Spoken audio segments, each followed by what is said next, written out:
Crescent City Steakhouse, a true neighborhood restaurant operated by the Vojkovic family since 1934, is the oldest steakhouse in the city of New Orleans. Serving only hand-cut, prime-aged, corn-fed beef for over 80 years, Crescent City Steakhouse has become a dining destination for both die-hard locals and adventurous travelers who seek traditional, timeless New Orleans cuisine. Crescent City Steakhouse, 1001 North Broad, on the corner of St. Philip, in the heart of New Orleans.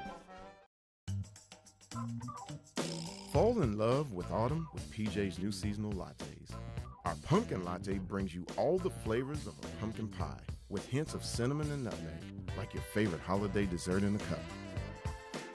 And our s'mores latte, with flavors of toasted marshmallows, warm milk chocolate, and graham cracker cinnamon, is sure to bring back campfire memories. The PJ's Fall Seasonal Lattes, available at your local PJ's, only for a limited time. Frenchie's Art Gallery, located on historic Oak Street beside the Maple Leaf Bar. With over 3,000 square feet of space, it features a large gallery front room and Frenchie's personal art studio. Frenchie's Art Gallery is also connected to the Maple Leaf Courtyard, which is ideal for the New Orleans night scene. Frenchie's Art Gallery, 8314 Oak Street. Yeah, you're right.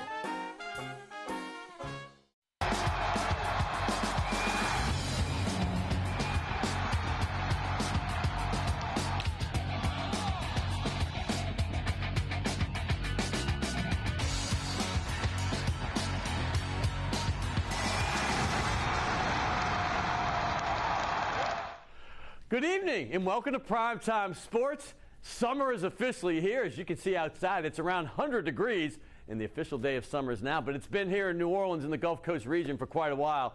Hey, you'll see some of that Tulane stuff behind me because we're hitting the coaches the next few weeks. We got all the LSU coaches starting to get lined up. We're going to hit the UNO coaches, but today I've got the Tulane football coach, Willie Fritz, is coming in, along with his star quarterback, Michael Pratt, who has started 21 games, has already thrown 41 touchdowns, as well as rushed for 13 more. But today, we also have my man, Marc Stone. I cannot wait to have my man, the guitarist, lead man, songwriter, and one of the great slide guitarists, blues guitarists, you name it, he does it. He's a big fan of the show. We're a fan of his, and I'm looking forward to having him back here as well. But let's get into what's going on right now. The College World Series. Hey, listen, you're trying to look for who to root for, right? They're started with 8 teams. It's down to 6, and maybe even 5 by the time this show starts tonight. But here's the drill. There's 4 of them are SEC teams. That's unbelievable when you talk about 6 left. We're going to start with the team that's the highest seed left. You know, Tennessee was the #1 seed in the entire thing. They're out. But the highest seed from the SEC is Texas A&M. They're still alive. They've won 2 games. Then we're going to go forward. You have Arkansas, another team from the SEC that's playing great baseball at the right time. And Auburn, who ended up getting a late higher seed right before the tournament, they're in still. But the biggest surprise of the all, and probably the team, if you're looking for somebody LSU fans to root for, it would probably be the Ole Miss Rebels. This team has come out of nowhere. This team was the last team picked in the NCAA tournament out of 64. They were 7-14 at one point in the SEC. They had that memorable 3-game sweep against the Tigers late in the season, the LSU Tigers it is, that helped propel them in. But since they've been in, they've been dangerous. 7-0 in the NCAA tournament so far, 2-0 in the World Series. They're outscoring their opponents by an average of 9-2 in the entire NCAA tournament. 64 runs scored, 17 against. But here's the other reason you're rooting for them. Their head coach is an LSU star, former LSU star. That's Mike Bianco right there. He's been at Ole Miss for quite a while. He's got over 800 wins there, but his heart still bleeds purple and gold. His son still plays there. You see him with the great Ben McDonald right there, one of the greatest college baseball players ever. Skip Bertman, one of the great coaches. And there he is with Joey Albert. Don't call him Joey Bell, but that's Bianco back in his playing days when LSU was just starting to get to World Series back in the 80s. But Ole Miss is a great story. I'm going to be rooting for those guys going forward. There's his son, Drew Bianco, who came to LSU, even though he grew up with his dad coaching up in Oxford.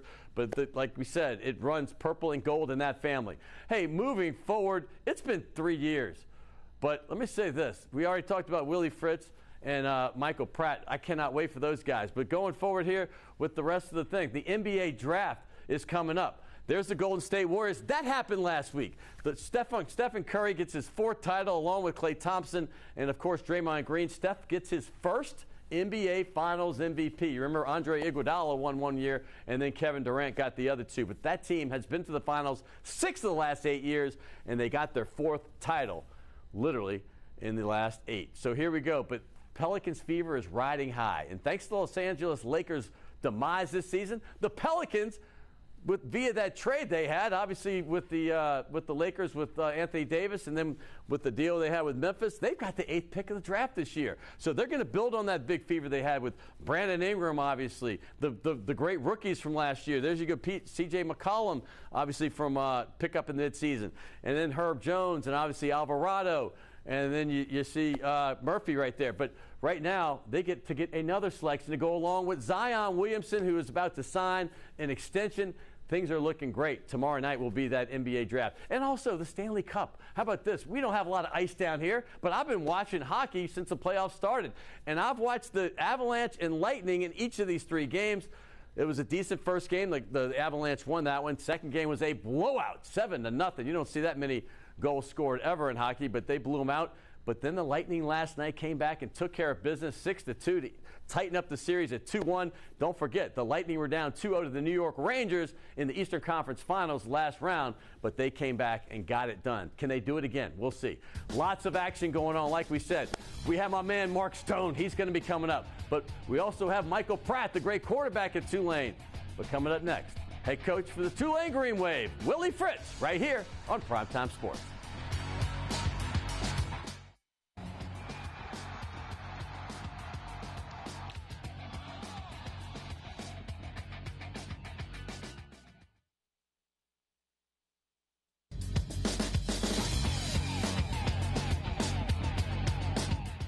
Hey, welcome back to Primetime Sports, and I'm very excited about this show.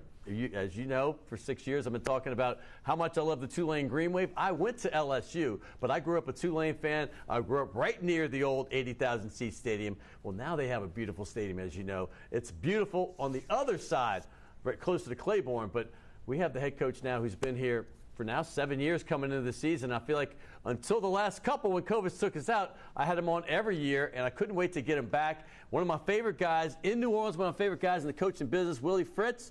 Welcome to the show. Thank you, Scott. Appreciate you having me on. So I remember for the first 2-3 years, I would ask you, hey, man, how's New Orleans? How's it acclimating? Yeah. And you would get into it. But now I feel like I need to ask it again. It's been 3 years. You're a native now. I mean, you're one of us. So what's it been like for you and your family? You know, I really felt like I was getting a very strong connection with the city. Then COVID hit. And then for us last year, we had Ida. Yes. You know, we had we evacuated to Birmingham for a month. And you're going to have Michael on here in a little bit. He'll talk to you about it was like Noah's Ark heading over there to Birmingham. We brought 31 dogs and I don't know how many cats and everything else. So wait, you brought all the coaches? We brought everybody, the coaches, dogs? Families, but players, everybody. You know. And I'm glad you started here because let's get into that because I was going to talk a lot about that Oklahoma game because I happened to be watching it with the Oklahoma legend. Because I work with Spencer Tillman, and I was like, Tulane's going to beat y'all. Not completely believing it, but I was like, we're definitely covered. But I want to go through that journey because I haven't had you on. And I know you've probably done it with other shows, but you know, when Ida hit, obviously, I was at WWL we were the only place that had any kind of communication. So I was there 24/7, usually up 20 hours a day. But I was wondering, like, when you guys had to move and do it suddenly. Can you tell us about that and how it affected your team? And y'all kind of seemed to roll with the punch because you lost your home game against Oklahoma and you had to play in Norman. You know, we got the word we were going to evacuate on Saturday. So we practiced Saturday morning. I told the guys, hey, go back to your place, pack for 3 days. I was off by 24 days. Wow. How long we were actually there. But so we went and took off at 7 o'clock at night. Yeah, I was off by quite a bit. And then we went over to Birmingham. The people of Birmingham really took care of us. They did an outstanding job. We all stayed at the same hotel. Tulane did an excellent job of taking care of all the student athletes. Yeah, they certainly did. We had every athletic team was there.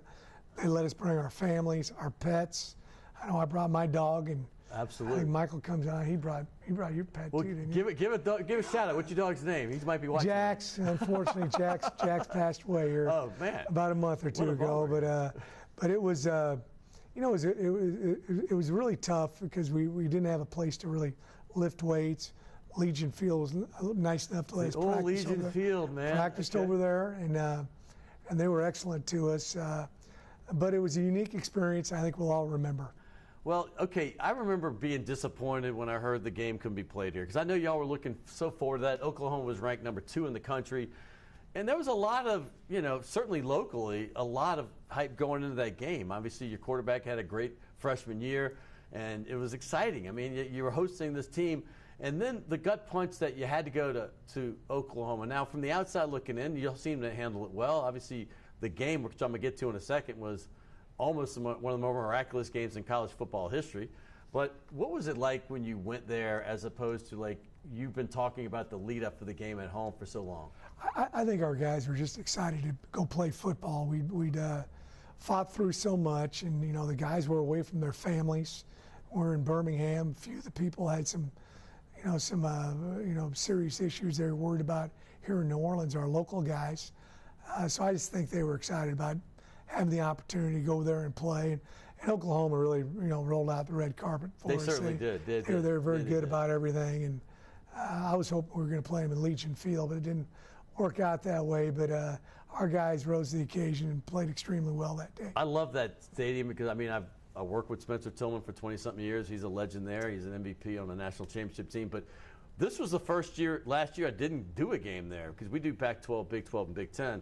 And I was surprised, but going into that atmosphere, and I'm going to ask Michael this later, you see the Boomer Sooner with the horses. Like, I was there one time when the horses fell. But, that's big-time atmosphere. You talk about a national championship program. I know LSU's had tons of recent success, but when I was growing up in the 70s and 80s, Oklahoma, schools like that was as big as it got. Did that atmosphere get to your players at all? No, I don't think so. We've played at Ohio State, at Auburn.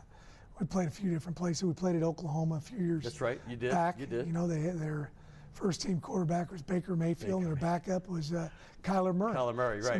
Not too shabby. But, Oklahoma, it was the last second that it was in doubt that we were going to play the game up until, 5-6 days before the game. And so they only opened up the bottom of the bowl, which I think seats about 46,000 people. And so they had a lot of logistical issues to deal with as well. Well, the hurricane was on a Sunday, and this was the Labor Day Saturday, so really it was 5 days after the hurricane, or 6 maybe, 6 days. Yes, and I think about 5 days out, we definitely decided we were going to play the game, and we shifted to go up there. So there's a lot of unknowns with it. But let's take us through that, because I kept getting the score updates, and we're having our production meeting. I'm doing the UT Texas, I think it was Louisiana game that night.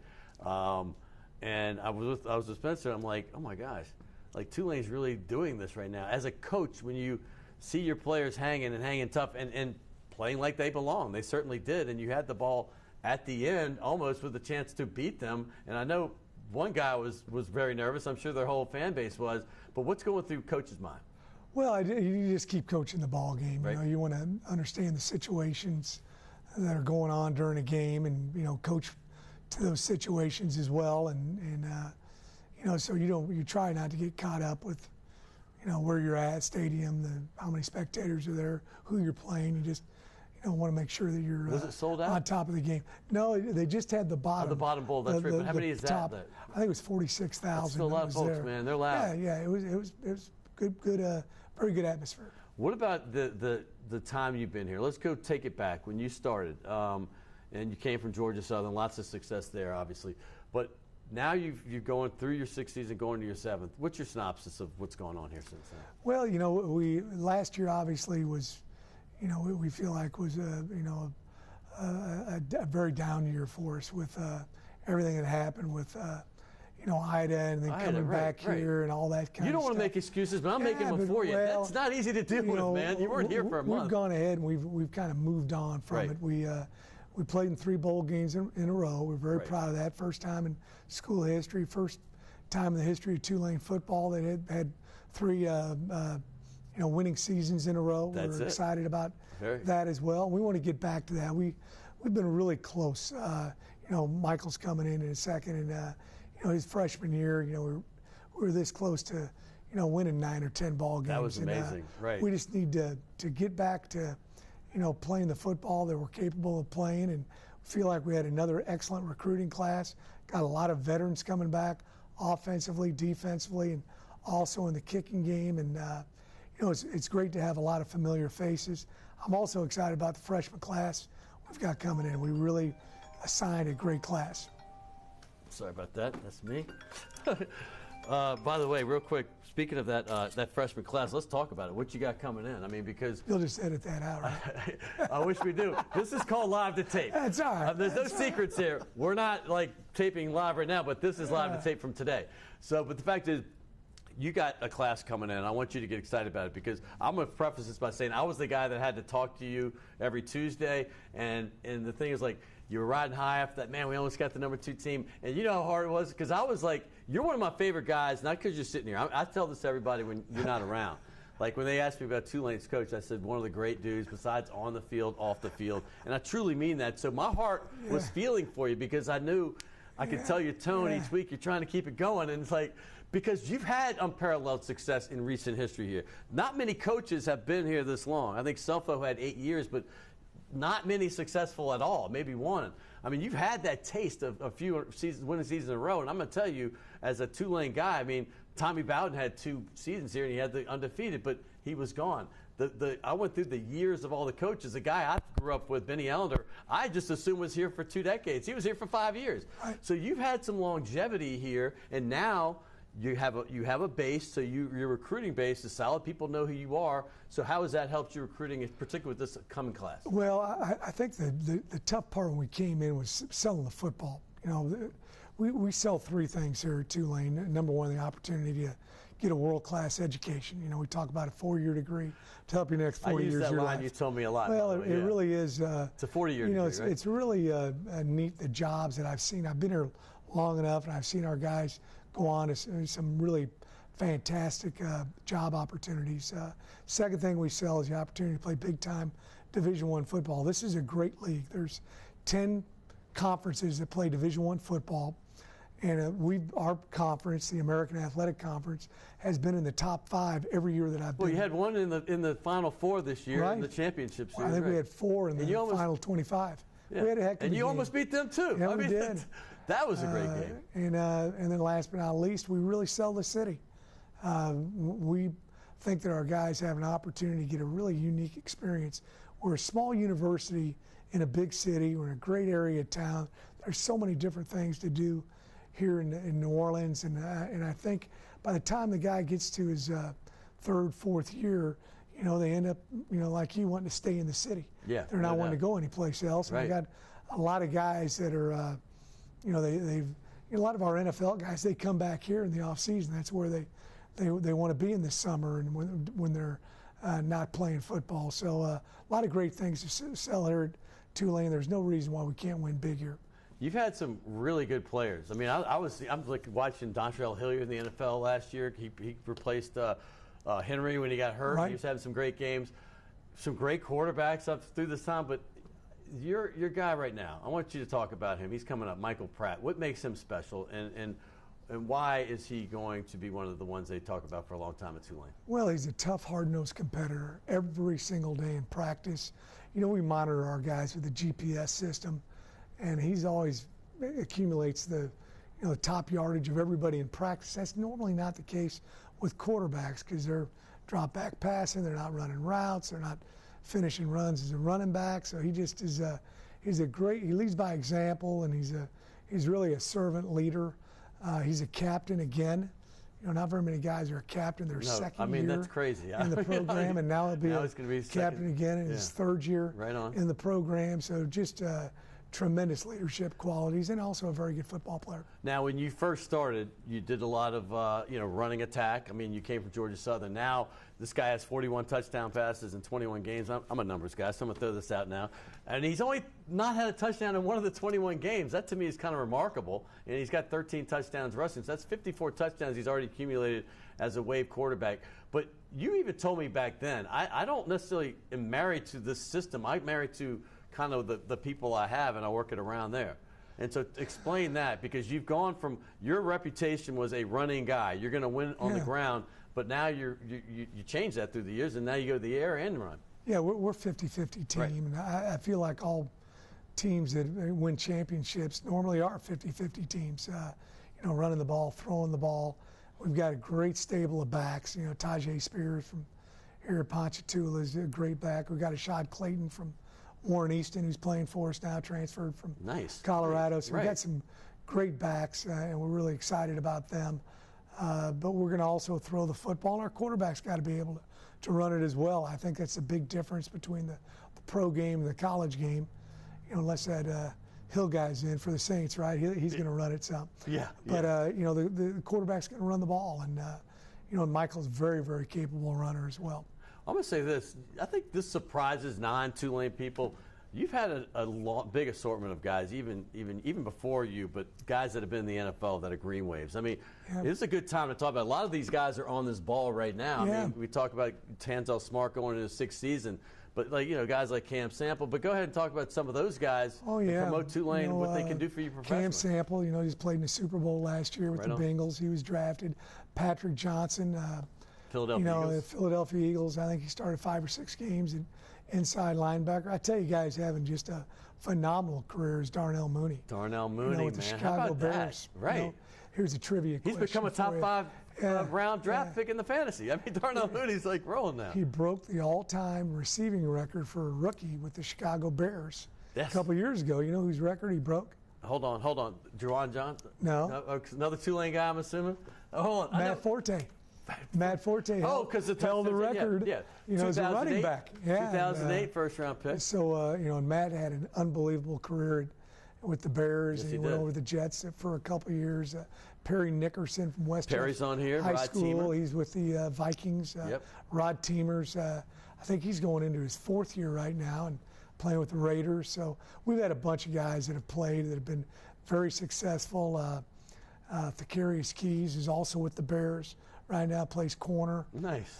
John LeGlue from over at Alexandria. Yes, I remember him. He started, I think, the last 6 games for the Steelers. So you mentioned Dontrell Hilliard. That's a lot of players. So we've got a lot of guys. I think we've got 14 guys currently playing in the NFL from Tulane.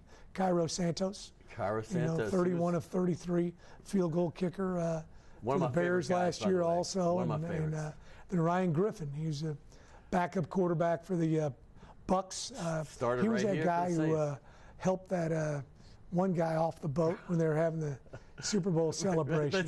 That's it. Brian's one of my favorites too. That's when I first kind of moved back. Those guys were coming on my shows a lot together. In fact, they helped me sell out 700 people at a draft party because they brought all these Tulane girls because everybody wanted to be around Ryan and Cairo. But hey, I want to get in your psyche. You going to be honest with me? When you're like, where's he going with this one? Go with it. I'm going to pull the schedule back up, coming up season. And I want to know from the eyes of a coach. I know you'll all say we're only looking at that first game. And I can't really say, is that Mississippi State? Who does that first game say? It's Ole Miss. That's an Ole Miss as the first one? I'm sorry, UMass. It's UMass, okay. I saw the M.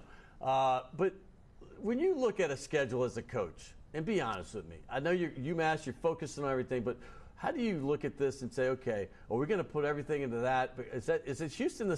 Houston's like, I guess, coming. That's going to be the fifth game, right? But do you look in the first? We feel like we got a great schedule this year. We really talk do. About that. One of the reasons why I think it's a great schedule, we got 7 home games, and very cool. You know, we've got, I think, just a really neat stadium. Every seat is a great seat. You know, something that some of the New Orleans people might be interested in too. Every game we sell $3 beers. Oh, nice. It's a heck of a deal, isn't it, Wait, say that one more time. $3 beers. For those listening in the I've back. never had one during a game, so don't think Maybe that. Maybe one after. But no, in New Orleans, that's a selling point, man. Well, it is. And, you know, some games we have $5 tickets. Every game there are $10 tickets available. But 3 of our first 4 games are at home. We've got UMass at home. Then we play Alcorn State the following week. We go up to Kansas State, and then we come back and play Southern Miss at home as well. You going to the Little Apple? Going up to the Little Apple in Manhattan, Kansas. I do a lot of games there, and every time I see it on my schedule, I'm like, because it's like, after you fly, you still got a long drive. Unless you guys probably fly right to campus. Yeah, you guys are fancy. Hey, I'm going to do this real quick. This ball, you're on this helmet. All right. But I've never had the blue. Post-COVID, you're going to be the first person to sign in a blue thing on this helmet. I want it big with the Perry Nickersons and some of the legends. I've had Rock Hannes, Terrence Jones, one of my favorites. Steve Foley, one of my favorites. And obviously Michael Pratt's going to be on here soon. But Willie Fritz, the head coach at Tulane. He's here for a long time. I look forward, not on the side you already are, remember? We're going to go to the opposite side. All right, roll. You can give me a big roll wave, though, on either side. But that's Willie Fritz. I got to thank you, my friend. I'm going to give you a task shirt. I'm going to deliver it. I know Al Andrews is a big supporter of the program. But I know that's one of the things we love to do. Willie, I appreciate you more than you even know. Appreciate it, buddy. All right, man. Thank you. Well, I'm looking forward to having his player come next. We don't usually do this with the same school back-to-back on interviews, but I'm excited about this one because I've been wanting to get this guy since he stepped foot on campus. His name is Michael Pratt. You saw what he almost did to Oklahoma. You saw what he almost did to Cincinnati. Well, he's going to start doing that this year on a regular. Coming up next, quarterback for Tulane right here on Primetime Sports.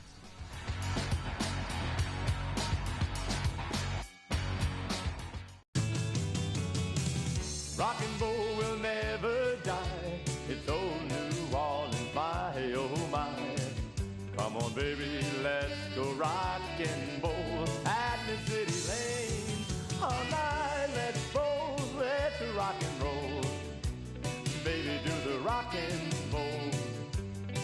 At Mid-City Lane's the home of rock and roll.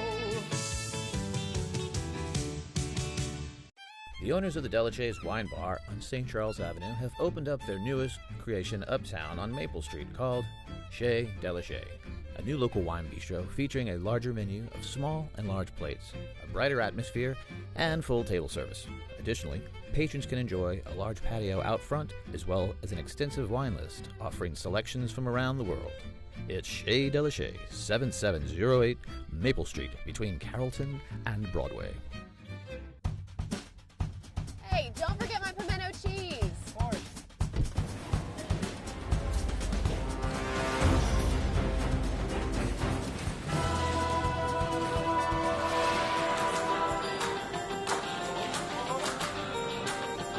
It's okay, I'll take it from here. Hey, the guy get a seat. For the love of palmetto cheese.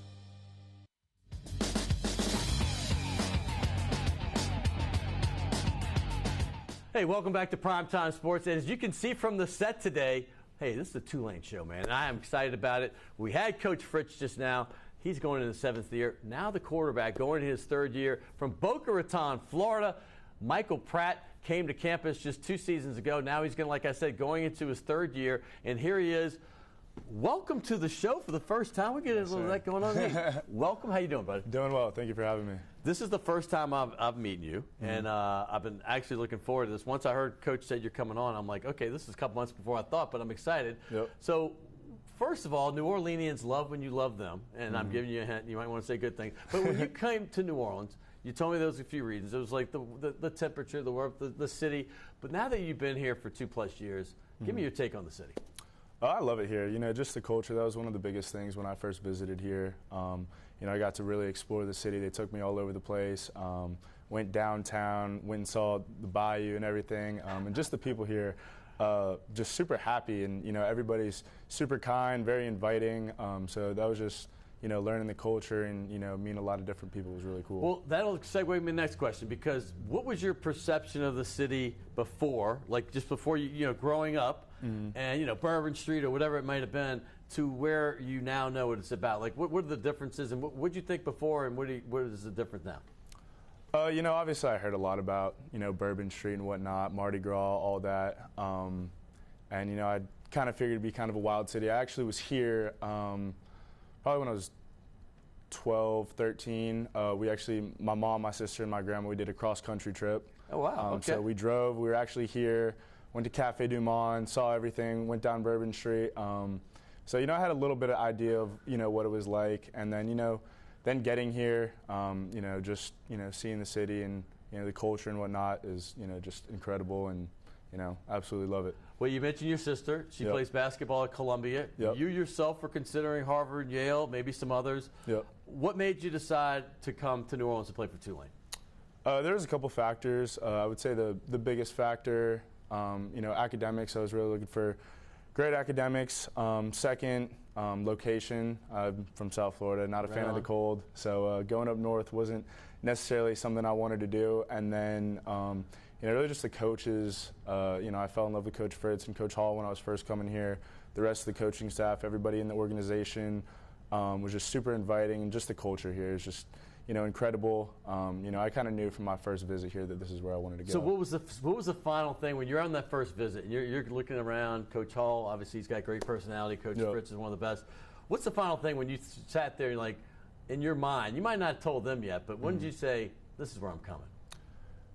After my first visit, like I said, all the other factors kind of lined up. And once I was, leaving here, I was like, dang, like, I really don't want to leave. I wish I was staying here for another day. And, at that moment, it just kind of clicked. And, I was like, this is the place that I really want to be for the next 4 years. That's awesome that you just said that, because I've moved away for 30 years. And I remember every time I come back and visit for Jazz Fest, Mardi Gras, or just whatever, I'd be like, when I knew that I kept thinking, man, I wish I was here for another day or two, that's when I said I got to find my way back, and I'm here. So welcome, New Orleans. We're glad you're here. Yes, now let's sir. talk about your football, because I think you surprised a lot of people with your athleticism. I think, you're coming in and, they knew you had an arm and stuff like that. They knew you could run some, but you have 13 rushing touchdowns in just 21 games. You have 41 passing touchdowns. I just told Willie this. But I think when you describe yourself as a quarterback, is there any style or any player that comes to mind when people ask you that haven't seen you play? What do you tell them? What do I tell them? I would say Drew Brees was a guy that I grew up watching a lot. I don't know if my play style necessarily correlates with him. You run more? I mean, yeah. Yeah, I would say I run a little bit more, but But that's one of you guys you look up to? Yep, definitely somebody that I look up to. My dad was a huge Cowboys fan, so I watched a lot of Tony Romo. Right. So a couple good guys right there. No, I love that, because that's exactly what I was thinking. Because Tony, before he got just pocket passer, he was moving around and got bit in the pocket. Growing up, though, like, was football your sport, or did you play others? When did you get into football? No, so actually I was a baseball player, baseball and basketball growing up my whole life, and I was also homeschooled until 9th grade. Nice. So my dad was a general contractor. My mom homeschooled my sister and I, and my oldest two siblings had already been out to college and whatnot. So going into my 9th grade year, my dad's lifelong dream was to go to law school. Right. So he actually decided to go to law school. He moved to Virginia Beach, went to Regent University there. My mom went back to work. That's when I started going. My sister and I started going to school my 9th grade year, her 11th grade year, and that's when I started playing football. So is your father an attorney now? Yep. So he went to 3 years, so he's a new attorney, relatively, a couple of years, right? Yep. That's very cool. That's very cool. So when you talk about, I'm going to bring you back to last year, Oklahoma, opening the season, and I just asked Willie this question about, hurricanes are kind of a way of life here, but big ones like Ida, those are once in somewhat of a generation. Obviously, Katrina was just 17 years ago, but still, they don't come around that often. But this was a devastating storm, and I know you're obviously you grew up in South Florida. You know what they're all about. But when you guys got displaced, and you're thinking maybe it's a few days, maybe a week, because I know I was dealing with it here. I was at a WWL studio. We thought it'd be a few days, and I ended up not leaving for 2 weeks except to go do a game. But what's going through your head? Like when you realize this is going to be a long-term thing, you were looking forward to that home game against Oklahoma. Now it's on the road. Let's talk about before the game. Let's talk about that process and what was that like for you as the quarterback? It was tough for me, and it was tough for everybody. Just the uncertainty. That first day that he told us that we were going to pack up and go to Birmingham, he told us, probably going to be there for a night, maybe 2 nights. He said pack for 3 nights just in case, and. Just every day it was like, all right, we're going to be here another night. We're going to be here another night. And it was like, we're going to be here probably another week, probably 2 weeks, whatnot. So, it was difficult. Also just, apart from football, there's a lot of kids from Louisiana, New Orleans that were very worried about their family members. Had some people in different places that got hit pretty hard. So there was just a lot of factors that were going on, a lot of things going through people's minds. Obviously football-wise, we were disappointed. We knew we weren't going to be able to play in New Orleans against Oklahoma. That was something that we were really looking forward to. And then, just the uncertainty was the hardest thing. So when you went to, obviously when you left Birmingham where y'all are, practicing, working out, did you know that you were going back to Birmingham at that point? And did you think that it was going to be a 27-day trip? No. Like when did you realize we're in for the long haul? Like I'm trying to make part of the season. To an extent, after our first 2 games that were supposed to be at home. I think it was when we first played in in Birmingham at Legion Field.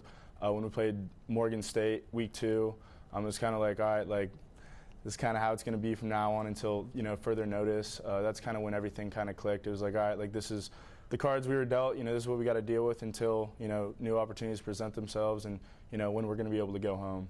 You know, I'm thinking about you when you came in from Florida. I mean, every player in every sport wants to play immediately, right? But it's very rare for a true freshman quarterback in particular. That's usually the guys that learn the system. They sit behind somebody, you know, they redshirt and they learn. You came in almost as an immediate starter, correct? I mean, you started 10 games your freshman year, I think 11 your junior year, or second year, sophomore year, or maybe I'm mixing those two up. I know you started 21 games. But Yes, did you have any idea off the bat that you were going to be the starter right away? Did you get any kind of like, hey, we're handing this to you, or what was it like?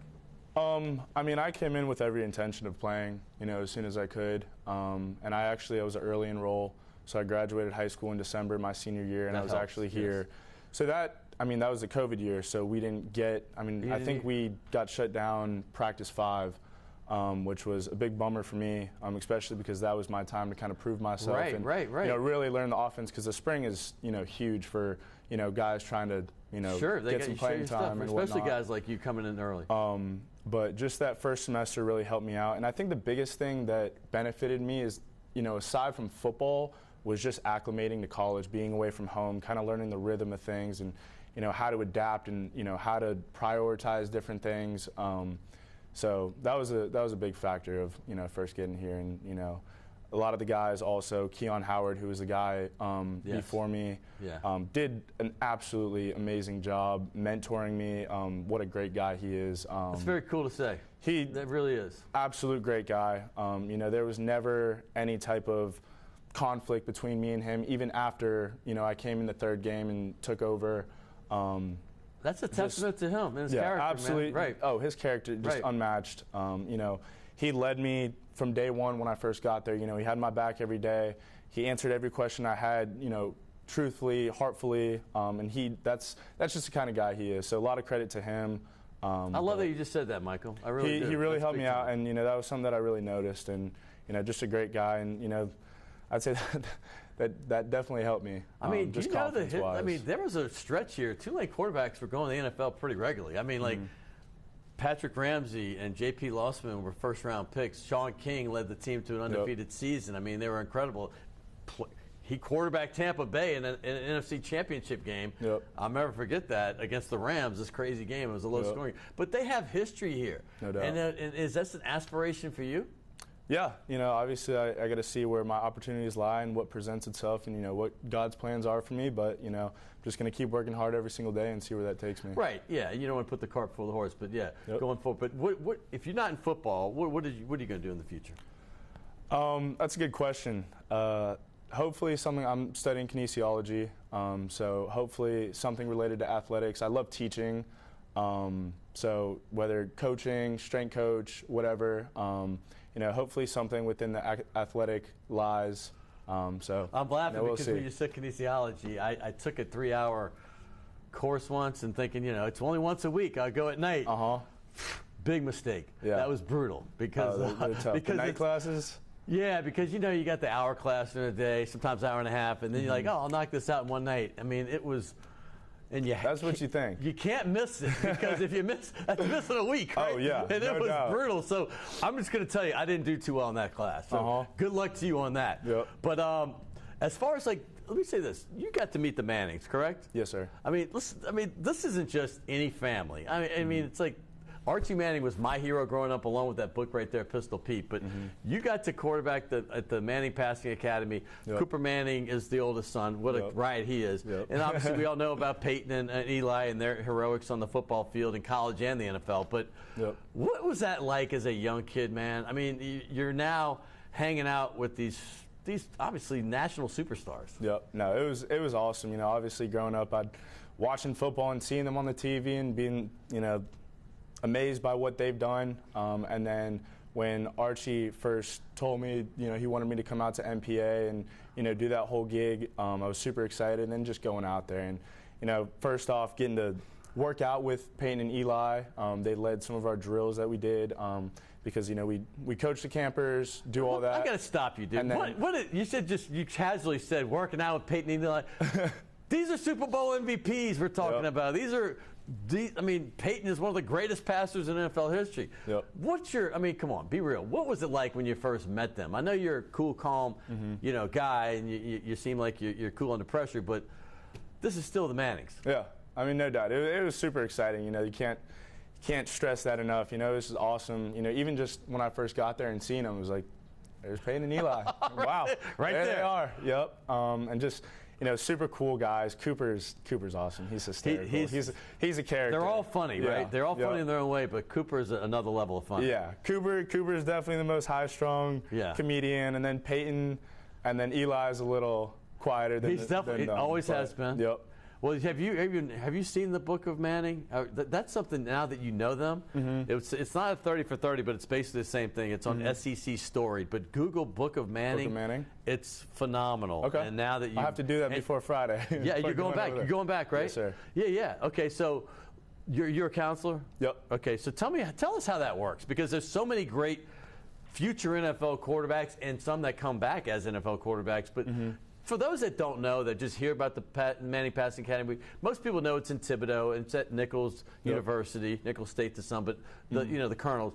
But what is the process that goes in? So we get there. I believe we start on Thursdays when we roll in and whatnot, and then Friday, Saturday, and Sunday. It's really it's all day. You're just working the kids, giving them drills. We have different groups, and we have our individual workouts with Peyton and Eli, like I said, all the college quarterbacks. So it's really workout in the morning with the kids, a little bit of a break. We have our workout, then lunch, then another workout with the kids, then a little break, then 7-on-7 with the kids, some cool activities.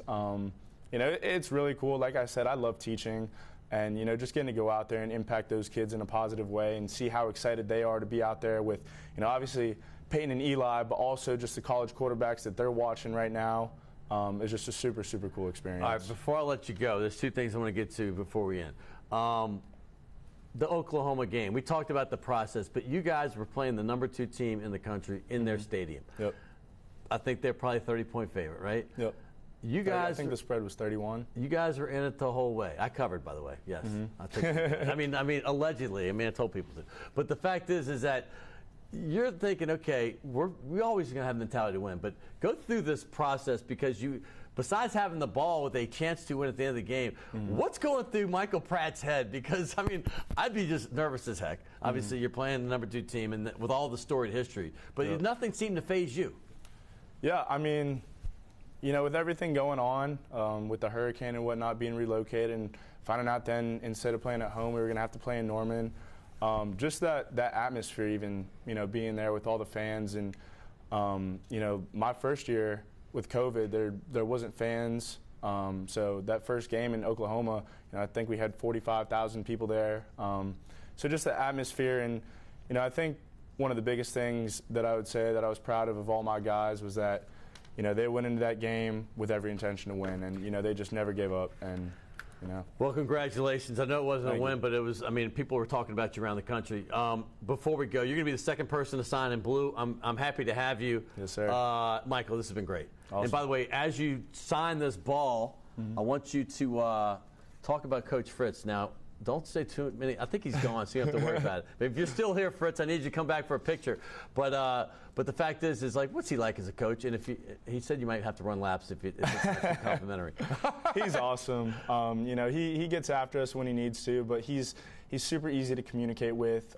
He's very engaged. A lot of coaches, a lot of head coaches sometimes aren't as engaged. They kind of just lay back and let everybody else, the assistant coaches, do the work. But he's out there. He's hyping us up every single day when we're in stretch lines, when we're doing our drills. He's coming back. He's giving us instruction as well.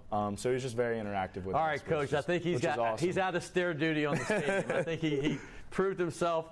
He didn't say anything hard about you. But anyway, I appreciate you, Michael. Yes, sir. I'm looking forward to having you again, possibly during the season. Maybe when you have an off week. But, man, this has been great. Thank you so much for having me. Man, Tulane football is in good hands, man. I enjoyed this with both Coach Willie Fritz and, of course, just now Michael Pratt. We're going to switch gears. We're going to go music. We're going to go to a blues man, a slide guitar player that's been here several times, Marc Stone.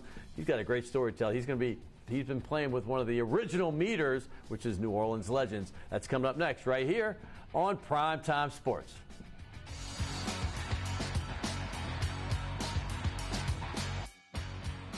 Can I tell you a cat joke? Just kidding.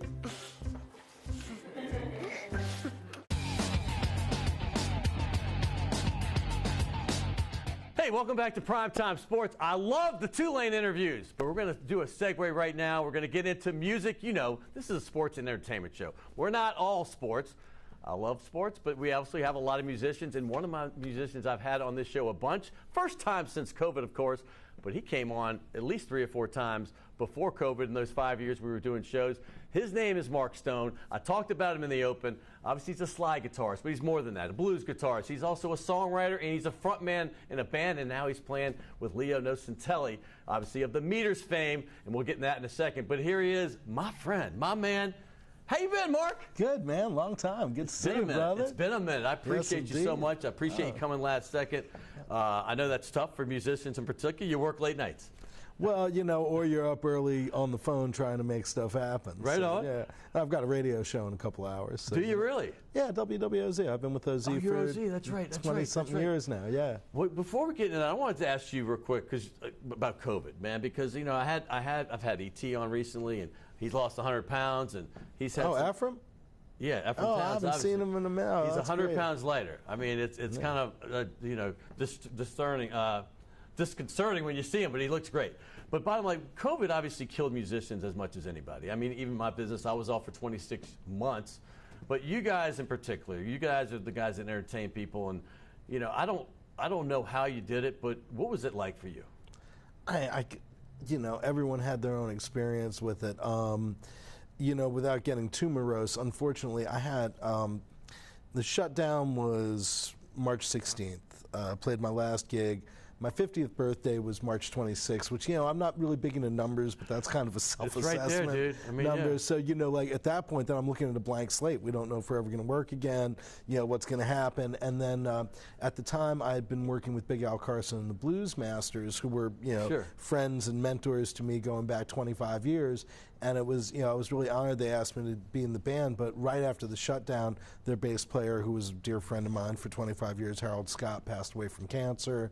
And then Al had a heart attack shortly after that and passed away shortly after. So, like, you know, and while those, I think COVID stress may have contributed to Al's passing, which was such a shame after all he had done to lose 300 pounds and get back on the stage. But, you know, so that was kind of like the beginning of my whole COVID experience. And the next year was not particularly fun.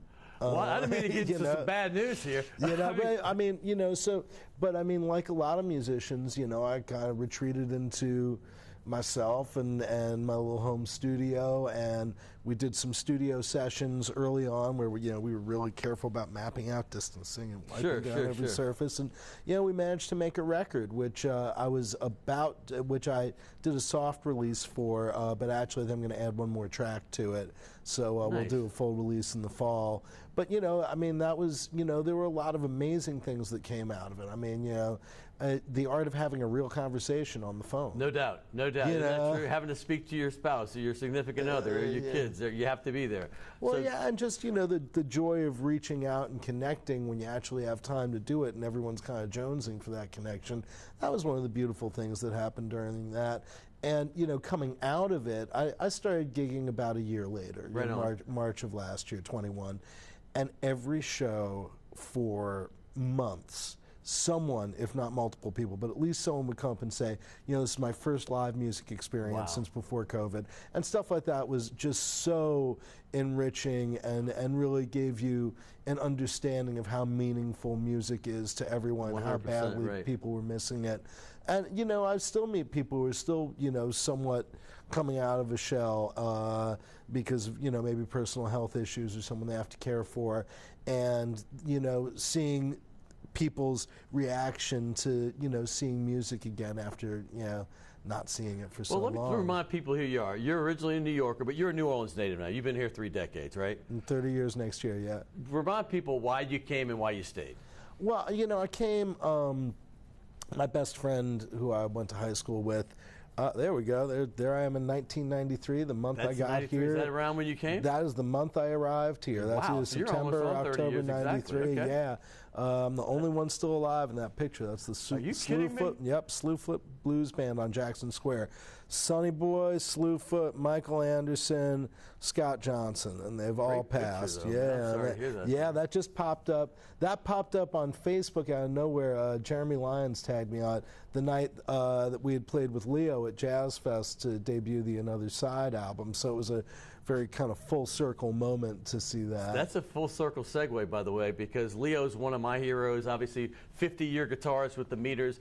And I had dinner with him. 50 plus. How about that? But I had the reason I thought 50 because I was at his 50th anniversary dinner with his wife Pasuki, and I have the socks with the Pasuki Street. Yeah. But he was telling me that night, and we're going to talk about this because it segues to what you were doing with him about these tapes that he lost for 50 years, and they were found in a Los Angeles storage unit. I watch Storage Wars all the time, and I'm like, I got to get that one storage unit that's got some cool stuff. Well, you know, and I had heard about that batch of tapes from someone else, actually, who's a DJ here in town, who got some tapes from that collection, because it was a whole bunch of Alan Toussaint-related stuff. So there was stuff by Joe Jones, you know, You Talk Too Much, Earl King, as well, Alan the Meters, all that. Crazy, isn't it? Someone else I knew actually got some of the Joe Jones tapes from that score. Because they were being sold at some store or maybe even like a flea market or something. I think it was a swap meet, Okay, and then and some stuff went on eBay. But, miraculously, you know, the people who got the Leo tape knew what to do with it, and they called Leo. And, you know, so here's this beautiful document of his brief period as an acoustic singer-songwriter, which had never been published, you know. Isn't that He'd nuts, never put anything out like that. 5 decades ago? Yeah. So how'd you get involved?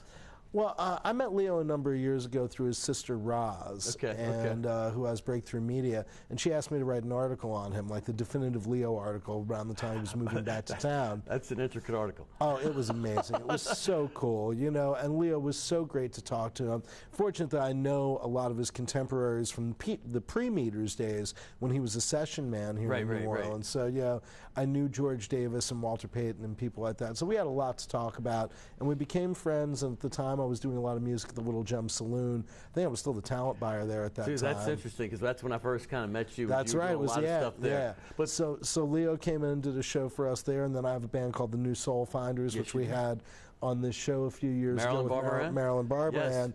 And I asked Leo to come do there. Yep, there's the New Soul Finders at Tips. Yep.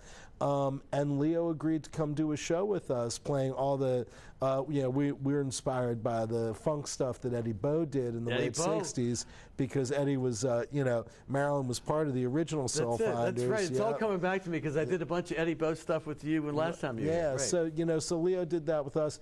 And then Leo came into the studio to work on my new album in, I guess, January of 21. Okay. And you know, we had always been friendly, and the friendship kept deepening, and we really enjoyed working together. So I just called him to say hi one day. He's like, you know, funny that you called. You were on my mind. I'm putting a band together for this acoustic project, and I was one of the first people he hired. I think I was the first person who wound up in the band that he brought into that. That would be probably January of this year. That makes sense. Maybe December, something like that. Anniversary dinner right before that. And it's funny, we ended up having a dinner with Ray Parker Jr., who wrote Ghostbusters. Oh, yeah, sure. Yeah, well, yeah, probably the whole Stevie Wonder crew. I mean, the whole group, yes, that whole thing.